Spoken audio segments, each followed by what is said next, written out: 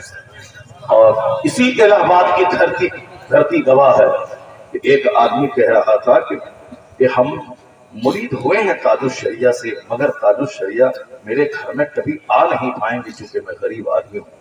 وہ دنیا بھر میں جاتے ہیں میرے گھر، فلاں پیر فلاں مرید اپنے پیر کو گھر میں لا رہا ہے، فلاں اپنے لا رہا ہے۔ اب پیر صاحب مریدوں کو چارہ سمجھ کے ہر مہینے دورہ کر رہا ہے، تو پیر صاحب کو تو نظرانہ دے گا جو پیر دورہ کر رہا ہے، جو مریدوں کا محتاج ہے۔ مرید ہم کو 10% دے گا تو کھائیں گے، وہ تو جائے گا۔ فاتحہ ہے وہ پیر صاحب آ گئے، عقیقہ ہے پیر صاحب آ گئے، ولیمہ ہے پیر صاحب آ گئے، نکاح پڑھنا ہے پیر صاحب آ گئے، گھر میں کوئی صاحب بچوں کا برتھ ڈے پارٹی ہے پیر صاحب آ گئے۔ تو اب یہ سوچتا تھا کہ ہمارا پیر میرے گھر میں نہیں آ رہا، اور وہ سب پیر سب کے گھر میں آ رہا ہے۔ اب پتہ نہیں کیا ہے نہیں، انہوں نے خواب میں دیکھا کہ سرکار تاج الشریعہ ان کے خواب میں آ گئے اور کہا میرے لال میرے بیٹے یہ بتا دے کہ میرے لاکھوں کروڑوں مرید ہیں، میں کس کس کے گھر میں فاتحہ کے لیے جاؤں، میں کس کس کے گھر میں فاتحہ پڑھنے جاؤں۔ اب جہاں تک سوال رہا تیرے یقین کا کہ تو کہتا ہے کہ میرے پیر کو کیا خبر، میں تجھے بتا دوں کہ تو مجھ سے کہاں مرید ہوا تھا، میں تجھے بتا دوں کہ کس محفل میں تو مجھ سے مرید ہوا تھا۔ صبح اٹھتے ہی یہ آنسو بہا رہا تھا اپنے دکان میں، کیا میرے مرشد نے میرے دل کے وسوسات سے باخبر ہو کے مجھ کو ڈھارس بندھانے کے لیے میرے خواب میں تشریف لے آئے اور کہا کہ ہمارے مرید بہت ہیں، یہ خاص نمبر رکھ لو، جب بھی ضرورت پڑے تو اس سے کبھی کبھی بات کر لیا کرنا۔ جب بیدار ہوا تو وہ نمبر موجود تھا۔ اب آپ سمجھ لیجئے کہ تاج الشریعہ تو لوگ ایک عام مولوی سمجھتے ہیں، لیکن وہ عام مولوی نہیں ہے۔ اس پاک کا فرمان یاد ہے نا، درست العلم حتی صرت کتبا۔ غوث اعظم کہتے ہیں کہ میں پڑھاتا رہا یہاں تک کہ میں کتب بن گیا۔ تاج الشریعہ اتنا پڑھایا کہ آنکھ کی بینائی ختم ہونے کے باوجود پڑھایا، یہاں تک کہ کتب ابدال جیسی موت پر کے دنیا سے چلا۔ غوث پاک اس فرمان کی روشنی میں وہ کتب نہیں ہے جو آج کسی کمرے میں 1 لاکھ بار درود پڑھ رہا ہے، 1 کروڑ بار کلمہ پڑھ رہا ہے، اور ساتھ کے لیے قرآن ختم کر رہا ہے۔ وہ تو اپنے آپ کو جنتی بنا رہا ہے، یہ بھی بڑا کام ہے، سب تو ایسا کرتا نہیں۔ آیا کوئی نماز پڑھا چل لیا، مگر یہ بندہ نماز کے بعد 1 گھنٹہ بیٹھ کے اللہ اللہ کرتا ہے، یہ بھی بہت بڑا کام ہے۔ لیکن اس سے بھی بڑا کام ہے وہ جو پہاڑوں پہ نہ رہ کر کے پبلک کے بیچ میں آ کر کے دین سکھا کے، برائی سے روک کے، جنت کا راستہ بتا کے، اکیلے جنت نہیں جاتا ہے، 1000 کو اپنے ساتھ جنت لے کے جاتا ہے۔ یہ بڑا کام، 1 کروڑ کلمہ شریف پہاڑوں کی گفاؤں میں پڑھنا اچھا کام ہے، اس سے بڑا کام ہے پبلک کو گناہوں سے روک دینا، اس سے بڑا کام ہے حدیث سنا کے لوگوں کو جنتی بنا دینا۔ تو وہ 1 کروڑ کلمہ پڑھا اکیلے جنت جائے گا، لیکن مولوی 1 گھنٹہ خطاب کیا، لوگوں کو برائی سے روکا، امر بالمعروف کیا، اکیلے نہیں لاکھوں کو اپنے ساتھ جنت لے گئے۔ تو سرکار غوث اعظم اسی لیے پوری دنیا میں مشہور ہے، وہ صرف اذکار کرنے والا پیر صاحب نہیں تھا۔ اذکار اتنا کیا، اللہ خواہ کے 25 سال تک درخت کے پتوں کو کھا کے بھوکے رہ کر پہاڑوں اسرا کے کھنڈرات میں عبادت کی، لیکن وہ وہیں رہے نہیں، چونکہ بغداد میں ظاہری علم پہ گھمنڈ مولویوں کو بہت تھا، اور پیر کے نام پہ لوگ کلنک تھے، مریدوں سے پیسے لینا، پیٹ پالنا، سونا۔ اب یہ دونوں طاقتوں سے لیس ہو کر خانقاہ اور مدرسوں دونوں کو زندہ کرنا تھا۔ بادشاہوں کے گھر میں شراب ہے، شباب ہے، وہاں سے شراب نکالنا ہے۔ تو اب ظاہری جتنے بھی مولانا ہے 1 لاکھ، ان کو بتانا ہے کہ علم کی برکت کیا ہے، تو سب سے بڑا علم چاہیے اس کے پاس، ورنہ یہ مولوی بولے گا بہت آپ بھاشن دیتے ہیں، آپ کو گرامر نہیں معلوم ہے، آپ کو بلاغت نہیں معلوم ہے، آپ کو صاحب فصاحت نہیں معلوم ہے، آپ کو فلسفہ نہیں معلوم ہے۔ تو یہ سارے سوکھے مولویوں کو علم کا مہتو بتانے کے لیے ظاہری علوم میں بھی مکمل دسترس چاہیے، تاکہ کسی بھی اینگل سے کوئی مولوی اس کو آنکھ نہیں دکھا سکے۔ اور جو خانقاہوں میں بیٹھ کے کاروبار پیٹ کا چلا رہے ہیں، ان کو کرامت چاہیے، روحانی علم چاہیے، اس کے لیے غوث اعظم نے 25 سال تک درختوں کے پتوں کو کھا کے عبادت کی، اور 40 برس تک آنکھ جلا جلا کے درجنوں علماء کرام کے گھر پہ جا کے ظاہری کتاب سے علم حاصل کیا۔ دونوں علمی طاقت سے لیس ہو کر اب فکر ہوئی کہ یہ لاکھوں پبلک جو جہنم جا رہی جنت کیسے جائے، تو آ گئے جنگل سے جلوت، مدرسہ کو آباد کیا، فجر کی نماز سے لے کر کے ظہر تک صرف بچوں کو پڑھانے لگے۔ جب خبر پھیلی پوری دنیا میں تو جو بغداد کا مدرسہ مر چکا تھا، دنیا بھر کے تشنگان علوم بغداد پھر واپس آنے لگے، مدرسہ پھر زندہ ہونے لگا۔ خانقاہوں میں جہاں پیر پیٹ پالنے کا ذریعہ خانقاہوں کو بنایا تھا، ان کی تطہیر قلب، تزکیہ نفس ایسا کیا کہ ان سبوں کو رات بھر کا تہجد گزار بنا دیا۔ بادشاہوں کے گھروں میں جہاں شراب اور شباب ناچنے والی لونڈیاں تھیں، ان بادشاہوں کو کرامت دکھا کے اپنا جدیدہ ایسا بنایا کہ بادشاہ توبہ کر کے تہجد گزار ہو گئے۔ بادشاہ بغداد آپ کے پاس سونے چاندی کی پوٹلی لے کے آیا، حضور آپ بڑی علمی خدمت کر رہے ہیں، آپ میری طرف سے تحفہ قبول کر لیجئے۔ کہا نہیں لوں گا۔ کہا حضور لے لیں۔ کہا نہیں لوں گا۔ کہا حضور لے لیں۔ کہا نہیں لوں گا۔ جب بادشاہ نہیں مانا تو پوٹلی کو لے کے دبایا تو اس سونے سے خون جاری ہو گیا۔ کہا غریبوں کا خون چوس کر میرے پاس تحفہ لے کے آئے ہو، اگر میری زبان پہ شریعت کی روک نہیں ہوتی تو اس خون کو وہاں تک بہنے کے لیے چھوڑ دیتا جس کا خون چوس کے تم نے مال جمع کیا۔ ان غریبوں کے گھر تک بادشاہوں کا سینہ ہل گیا۔ اب بادشاہ دست بوسی قدم بوسی کرنے لگا۔ پیر اللہ کے در سے وہ سب رات بھر نماز پڑھنے لگے۔ مدرسہ مرا ہوا زندہ ہو گیا۔ 100 مولانا کو جب چڑ ہوئی کہ یہ بادشاہ کی آنکھوں کا تارا، پبلک میں غوث اعظم عبدالقادر جیلانی کی دھمک